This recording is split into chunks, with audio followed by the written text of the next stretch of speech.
နေ့ပြောင်းလဲမှုကတော့တိတ်ပြီးတော့မထူးဆန်းတဲ့ပြောင်းလဲမှုတိတ်ပြီးတော့မထူးခြားတဲ့ပြောင်းလဲမှုပြောမယ်ဆိုလို့ရှိရင်ဖြစ်ရိုးဖြစ်စဉ်တာဝန်လွှဲပြောင်းခန့်အပ်မှုတစ်ခုလိုပဲကျွန်တော်တို့ကသုံးသပ်ကောက်ချက်ချခြင်းပါတယ်ဟုတ်ကဲ့ဗျအားလုံးဒီနေ့ပြောပြတစ်ခုကိစ္စတစ်ခုရှိပါတယ်အဲဒီကိစ္စကတော့လူတိုင်းသိပြီးသားဖြစ်တဲ့အမျိုးသားညီညွတ်ရေးအစိုးရပြောင်းလဲဖွဲ့စည်းတဲ့ NUG reform ဆိုတဲ့ကိစ္စကိုကျွန်တော်ဒီနေ့နည်းနည်းလေးသုံးသပ်မှတ်ချက်ပေးခြင်းပါတယ်အမျိုးသားညီညွတ်ရေးအစိုးရအရင်တုန်းကရှိခဲ့တဲ့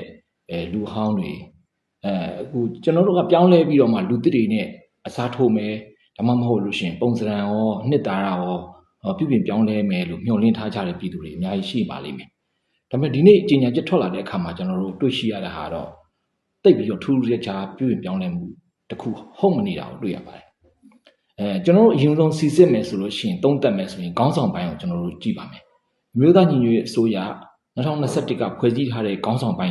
၄ဦးရှိပါတယ်အဲ့ခေါင်းဆောင်ပိုင်း၄ဦးမှာနိုင်ငံတော်သမ္မတဦးဝင်းမြင့်အခုကဖမ်းဆီးထိန်းသိမ်းခံနေရတယ်ပြီးတော့နိုင်ငံတော်ရဲ့ဒုတိယသမ္မတဖြစ်တဲ့ဒူဝါလာရှိလလက်ရှိယာယီသမ္မတဖြစ်တောင်းထမ်းဆောင်နေတယ်အဲ့ဒီနှစ်ယောက်လည်းပဲအခုချိန်မှာပြောင်းလဲဖွဲ့စည်းတဲ့ NUG မှာမပြောင်းလဲပါဘူးဒီတိုင်းပါပဲသမ္မတနေရာရောဒုသမ္မတယာယီသမ္မတနေရာရောဥဝင်းမြင့်နဲ့ဒူဝါလာရှိလာပဲဖြစ်နေပါတယ်နိုင်ငံတော်ရဲ့အတိုင်ပင်ခံပုဂ္ဂိုလ်ဒေါ်ဆန်းစုကြည်လည်းဖမ်းဆီးထိန်းသိမ်းခံထားရတယ်ဒါပေမဲ့ဒီ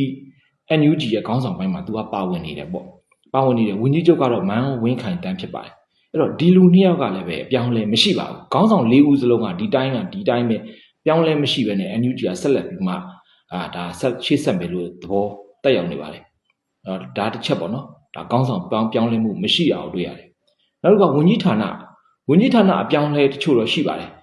်ဝန်ကြီးဌာနအရေးအတွက်18ခုလောက်ရှိရနေအခုအရေးအတွက်73ခုအထိเนาะကျွန်တော်တို့ကမလိုအပ်တဲ့ဝန်ကြီးဌာနလို့ယူဆတဲ့၄ခုကိုပယ်ဖြတ်လိုက်တယ်ဖြတ်သိမ်းလိုက်တာကိုတွေ့ရပါတယ်အဲ့တော့ဝန်ကြီးဌာန18ခုဆိုတဲ့နေရာမှာဒါကာကွယ်ရေးတို့စီမံဘဏ္ဍာတို့ဟိုနိုင်ငံခြားရေးတို့ပညာရေးတို့အများကြီးပဲပေါ့နော်အဲ့ထဲမှာဖြတ်သိမ်းလိုက်တဲ့ဝန်ကြီးဌာနတွေပြောမယ်ဆိုရင်အပြည်ပြည်ဆိုင်ရာပူးပေါင်းဆောင်ရွက်ရေးဝန်ကြီးဌာနဒေါက်တာဆဆာဦးဆောင်တဲ့ဝန်ကြီးဌာနကိုဖျက်သိမ်းလိုက်တာတွေ့ရတယ်ပြီးတော့အမျိုးသမီးလူငယ်နဲ့ကလေးငယ်ဝန်ကြီးဌာနဆိုတဲ့ဟာရှိပါတယ်ဒါကတော့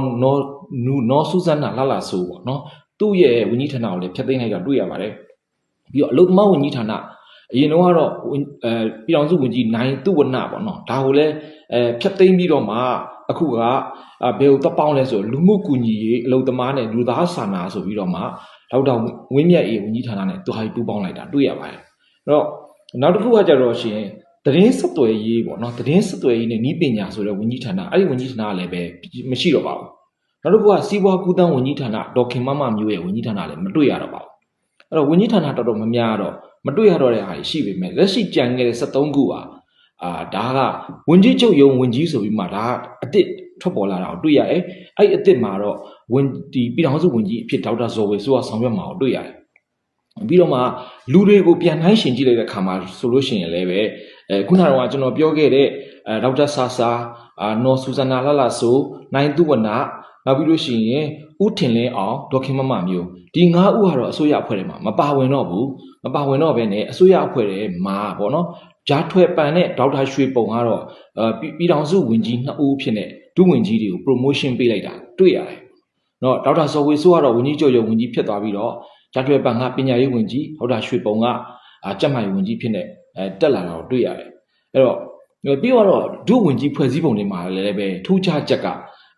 ကနိုင်ငံခြားဆက်ဆံရေးဝန်ကြီးဌာနပေါ့နော်နိုင်ငံခြားဆက်ဆံရေးဝန်ကြီးဌာန Ministry of Foreign Affairs မှာပြည်ထောင်စုဒုဝန်ကြီး2ဦးရှိပြီးတော့ Ministry of Home Affairs မှာလည်းဒုဝန်ကြီး2ဦးရှိပါတယ်။ကျန်တဲ့ဌာနတွေကတော့တဦးချင်းစီပဲဆက်ပြီးတော့ခန့်ထားတာကိုတွေ့ရတယ်။အဲ့တော့မူဖာနဲ့မိုဟာမှာ2ဦးဖြစ်နေတဲ့အပိုင်းမှာကျွန်တော်တွေ့ရတော့เนาะဒေါက်တာဆိုင်းခိုင်မျိုးထွန်းကိုအရင်တုန်းကဒီပြည်ထောင်စုပညာရေးဒုဝန်ကြီးနေရာကနေမှနိုင်ငံရေးဆက်ဆံရေးကိုပြောင်းလိုက်တယ်။အဲ့ဒီနေရာမှာထူးခြားချက်ကဦးမိုးစော်ဦးဆိုတဲ့ပုဂ္ဂိုလ်ကတော့မပါလာတော့ဘူးတွေ့ရတယ်။ပြီးတော့ဒေးဗစ်ဂွမ်အောင်ကိုလည်းပဲပြည်ပြည်ဆိုင်ရာဆက်ဆံရေးဝန်ကြီးဌာနကနေနိုင်ငံရေးဝန်ကြီးဌာနကိုပြောင်းပြီးတော့မှဒုဝန်ကြီးဖြစ်ခန့်အပ်လိုက်တယ်။ပြီးတော့ပြည်ထရေးဒုဝန်ကြီးမှာခူးထည်ဘူးနဲ့ကိုကျော်နီပေါ့2ယောက်ကပြည်ထရေးဒုဝန်ကြီးတွေဖြစ်လာတော့တွေ့ရတယ်။အရင်တော့ကတော့ပြည်ထရေးဝန်ကြီးကခုထည့်ဘူးဒုဝန်ကြီးကဟုတ်တယ်ဒါပေမဲ့ ကိုကျော်နီကတော့အရင်တော့အလုတ်သမားရေးဝန်ကြီးဌာနကနေပြီးမှဒီကိုပြည်ထောင်ရေးဝန်ကြီးဌာနကိုရောက်လာအဲ့တော့ကျွန်တော်တို့မြင်တာပေါ့နော်ဒီအလုံးကိုသုံးသက်ပြီးသွားတဲ့အခါမှာဘာများထူးခြားသွားသလဲဘာများပြောင်းလဲသွားလဲဆိုတာကိုကျွန်တော်တို့လေ့လာဆန်းစစ်တဲ့အခါမှာလူအရေးအတွက်အချို့ရှော့ချတချို့လူတွေအကုန်လုံးကထွက်သွားပြီးတော့လူဟောင်းတွေပါကြံရစ်ခဲ့တယ်လူဟောင်းတွေကြံရစ်ခဲ့တယ်ဒုဝန်ကြီးကနေဝန်ကြီးဖြစ်လာတာတွေရှိတယ်ဌာနတွေပြောင်းတယ်အချိန်ပြောင်းလုပ်တယ်ဒါလောက်ပဲပေါ့ဒါကပြောမယ်ဆိုလို့ရှိရင်တွင်တရံပြောင်းလဲရေးလားအနှစ်သာရပြောင်းလဲရေးလားဆိုရင်ကျွန်တော်တို့ထုတ်ထားတဲ့မေးခွန်းနဲ့တိတ်မကိုက်ညီတဲ့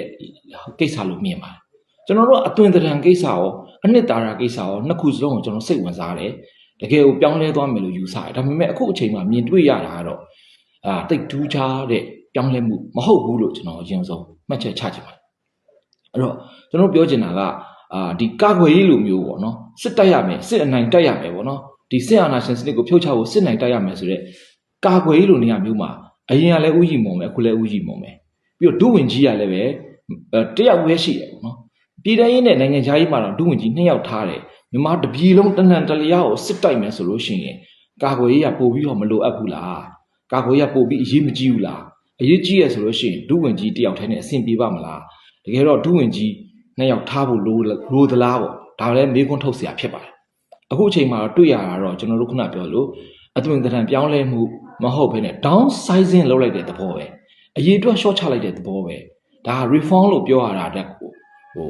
ပြောရဖို့တော့မှနည်းနည်းခက်တယ်လို့ကျွန်တော်မြင်ပါတယ်ဒါတစ်ခုပါနောက်တော့အနှစ်သာရပြောင်းလဲဖို့ဆိုတာကျွန်တော်တို့အများအားပြောပါတယ်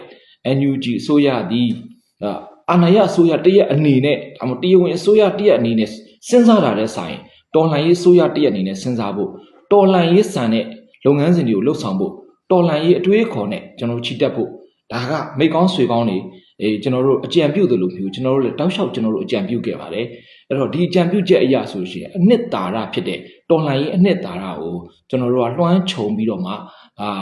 ပါဝင်နေတဲ့အဖွဲ့အစည်းတစ်ခုဖြစ်နေကျွန်တော်တို့ဖြစ်စေခြင်းနဲ့မြင်စေခြင်းနဲ့ဒါပေမဲ့ဒီနေ့ပြောင်းလဲမှုကတော့တော်လှန်ရေးအနှစ်သာရတော်လှန်ရေး essence အဖြစ်နဲ့ပြောင်းလဲသွားတယ်လို့လည်းမခံစားရသေးဘူးလို့ကျွန်တော်ပြောကြချင်ပါအဲ့တော့ကျွန်တော်တို့အနေနဲ့အများအားတိုက်တွန်းနေတဲ့အသွင်သဏ္ဍာန်ရောအနှစ်သာရရောပြောင်းလဲမှုကျွန်တော်တို့ထူးထူးခြားခြားမြင်တွေ့ရဖို့ပေါ့နော်မျှော်လင့်ထားတဲ့သို့တော်လည်းပဲဒီနေ့ပြောင်းလဲမှုကတော့